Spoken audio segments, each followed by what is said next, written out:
Hey there, friends.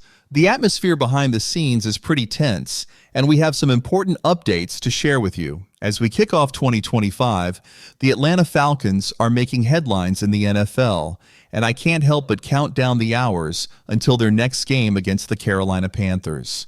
For many fans, this season might feel like it's over, but some are still holding on to a glimmer of hope for a comeback. Before we dive in, I want to hear from you. Do you think there's still a chance? Let me know in the comments below. And don't forget to hit that like button to join our community of fans who keep each other informed. This past game was the Falcons' biggest since their last playoff appearance in 2017. It had everything: high stakes, incredible moments, and, unfortunately, some costly mistakes. Rookie quarterback Michael Penix Jr. made his first career start on the road. And for a while, it looked like the Falcons were ready to take control of the NFC South. They went into halftime with a 10-point lead. But as we all know, things changed in the second half. One of the highlights was when Penix tied the game late in the fourth quarter with a game-winning pass to Kyle Pitts. It felt like the momentum was finally swinging back to Atlanta. Then came the final drive of regulation, a moment that still has fans and analysts scratching their heads. With just 40 seconds left on the clock, Penix completed a big 25-yard pass to Darnell Mooney, putting the Falcons at the Washington 44-yard line. Perfect setup, right? But here's where it gets frustrating. Instead of calling a timeout to save those precious seconds, head coach Raheem Morris let the clock run down.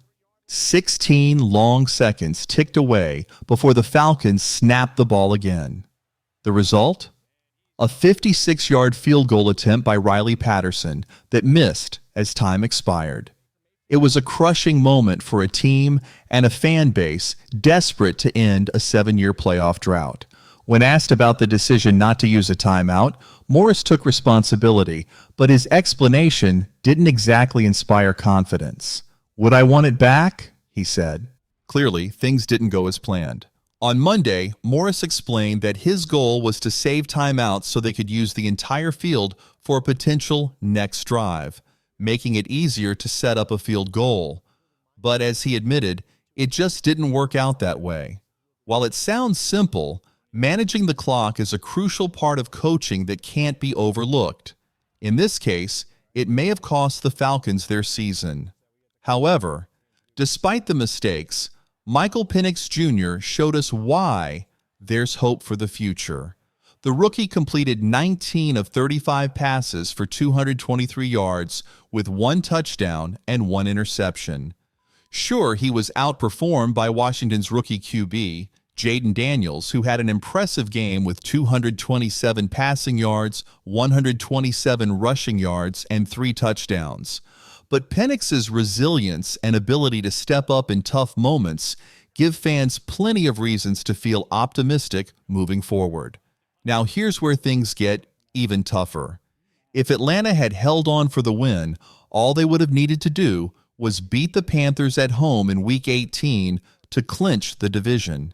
Instead, the Falcons now need to win and hope for a big upset by the New Orleans Saints against the Tampa Bay Buccaneers, who are favored to win by 2 touchdowns. The odds aren't exactly in Atlanta's favor. Morris is keeping the team focused on what they can control. At 1 o'clock on Sunday, I don't think you can worry about that game, he said, referring to the Saints-Buccaneers matchup. You can only handle what you can handle. What I owe to Arthur Blank, this organization, and our fan base is to go out there and be completely locked into what we're doing, trying to win against the Carolina Panthers. So fans, here's the question.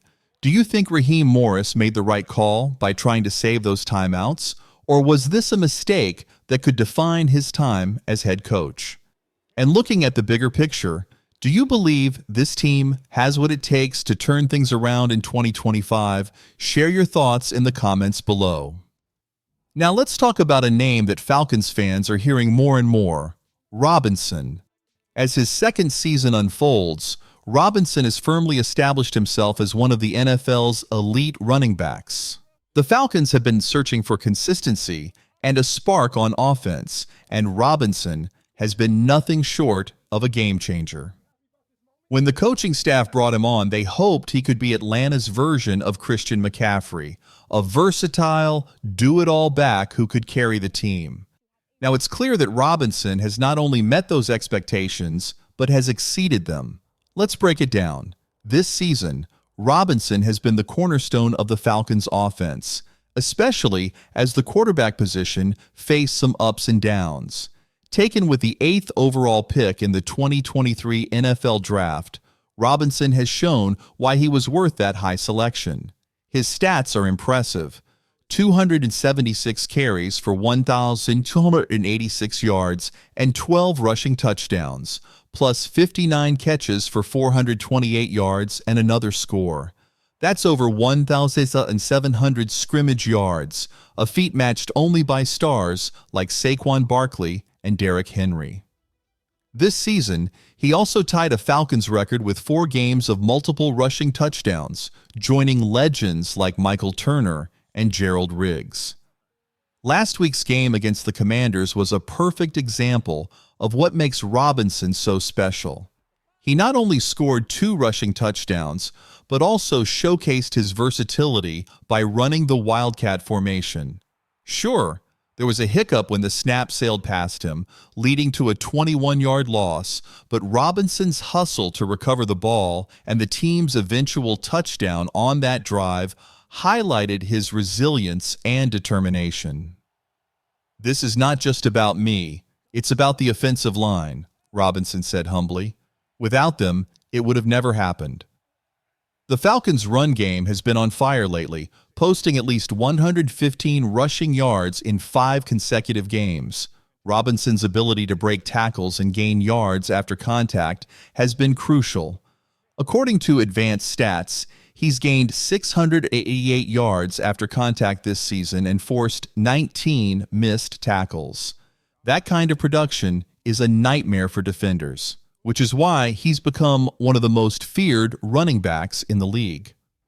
Falcons linebacker Caden Ellis summed it up best. "When he's in space, he's just so hard to deal with. I'll put him up against anybody in the NFL." But Robinson's talent isn't just physical, it's mental too. He's constantly studying and refining his craft, drawing inspiration from NBA stars like Allen Iverson, Steph Curry, and Kyrie Irving. Yes, you heard that right, basketball players. Robinson studies their moves, especially how they fake out defenders, to create his own unique style on the field. Robinson's style on the football field is something special, especially his signature dead leg move, which is straight out of Allen Iverson's playbook. "I watch a lot of Allen Iverson because he was really good at football too," Robinson explained. "I try to set up a defender one way and then make my move the other way." As we head into Sunday's must-win game against the Carolina Panthers, Robinson will undoubtedly be a key factor. The Falcons need a victory to keep their playoff hopes alive, but they'll also need a bit of luck, a Saints upset over the Buccaneers in Tampa. It's a tough situation, but with Robinson leading the charge, there's always hope. His unique skill set, combined with the support of a rejuvenated offensive line, gives the Falcons a real chance to end their 7-year playoff drought.